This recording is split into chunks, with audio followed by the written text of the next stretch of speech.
Step 4 of our 10-step strategy is to be able to recruit and confirm your team. So you've remembered the vision, you've spent time praying and thinking through the dynamics of your team, the size, who should be on the team, and the roles. And now we're talking about actually going out and recruiting and confirming these teammates. Now, basically, what you could be doing is just reproducing these training videos in your local context. But I kind of want to walk through 5 ideas that can govern how you're going to recruit and confirm your team. And the first one is to cast vision.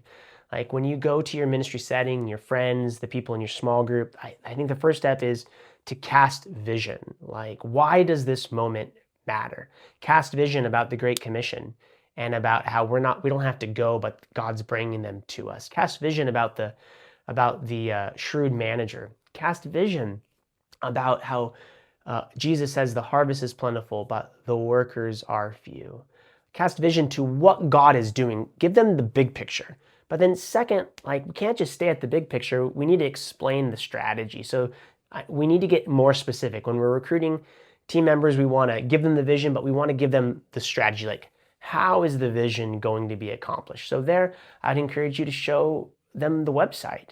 I'd encourage you to show them the video, maybe show them something in our social media, give them the specifics. What is the yellow card all about? But then third, you can't even just stay there.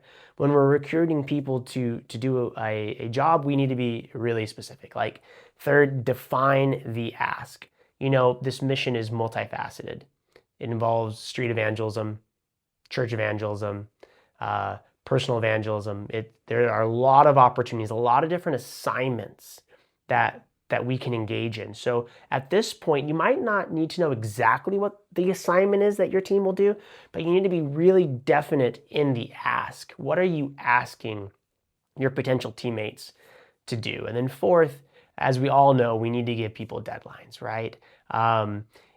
When do you want them to get back to you? And that's really important that you give people time to pray, to process, and to think through what you're asking. Of course, God's given us marching orders, right? So in a sense, I mean, we get the request. We know the response. God has called us to make disciples of all nations, but that doesn't automatically mean that everybody needs to engage in this strategy and that everybody who engages needs to engage in exactly the same way. So you need to give people deadlines, time to process and pray and think through what you're asking. And I would really encourage you that between the time of when you ask them to be on the team and the deadline, that you also pray for them and maybe shoot them a text telling them you're praying for them. And then number 5, our point number 5, that after you define the ask and give them the deadline, for those who say they're going to be on the team, you need to confirm the team. I think a really helpful way to do that is with a initial meeting. And at that meeting, you spend time praying. Remember, pray, pray, pray.